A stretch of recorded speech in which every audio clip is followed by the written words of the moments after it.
आणि यानंतर आपण थेट जाऊयात पुण्यामध्ये सध्या आंदेकर हा उमेदवारी अर्ज दाखल करण्यासाठी आलेले आहेत। आंदेकर कुटुंबीय या महापालिका निवडणुकीमध्ये उतरत आहेत आणि उमेदवारी अर्ज दाखल करण्यासाठी आता पोलिसांच्या चोख अशा बंदोबस्तामध्ये ते दाखल झालेत।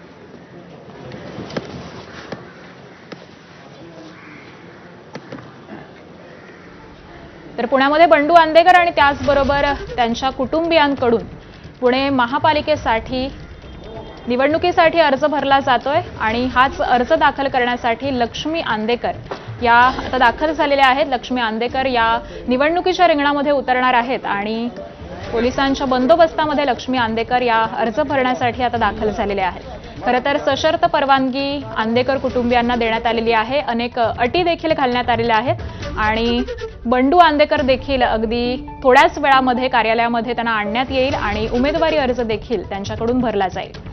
तर भवानी पेठ या परिसरामधून कुख्यात गुंड बंडू आंदेकर आज उमेदवारी अर्ज भरणार आहेत आणि अगदी काहीच वेळामध्ये पोलिसांच्या बंदोबस्तामध्ये या उमेदवारी अर्ज भरण्यासाठी तो दाखल होईल।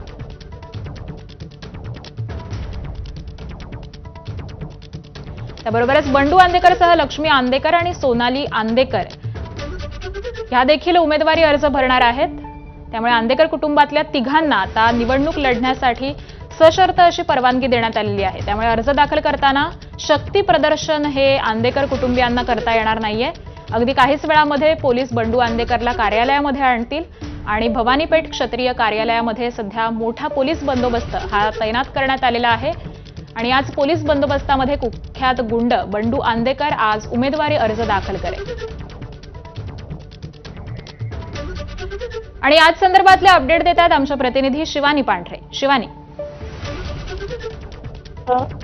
1-2 मिनिटांआधी सोनाली आंदेकर आणि लक्ष्मी आंदेकर या दोघीही या भवानीपेठ क्षेत्रीय कार्यालयात दाखल झाल्या आणि त्या निवडणुकीचा अर्ज दाखल करण्यासाठी क्षेत्रीय कार्यालयाच्या चालनात गेलेल्या आहेत। आपण जर बघितलं तर कोर्टाने त्यांना निवडणूक लढण्याची परवानगी दिली होती आणि त्याच्यानंतर त्या निवडणूक अर्ज दाखल करणार असल्याची चर्चा होती। मात्र आज अखेर त्या दोघीशी एकत्र आल्या आहेत आणि यानंतर काही वेळाने बंडू आंदेकर यांना या ठिकाणी आणण्यात येणार आहे। मात्र दोघींना आणि बंडू आंदेकरांना पोलिसांच्या चोख बंदोबस्तात आहे ते या ठिकाणी आणलं गेलं। आपण जर बघितलं दोघींनी रुमाल बांधले होते आणि संपूर्ण पोलिसांचा ताफा आहे त्यांना आज घेऊन गेलेला आहे। यांना जेव्हा कोर्टाने सांगितलं होतं की हे दोघी निवडणूक लढवू शकतात तेव्हा आपण जेव्हा अजित पवारांच्या पक्षाला विचारलं होतं की तुम्ही यांना निवडणुकीसाठी उमेदवारी देणार का, तेव्हा त्यांनी नकारही दिला नव्हता आणि तसा होकारही दिला नव्हता।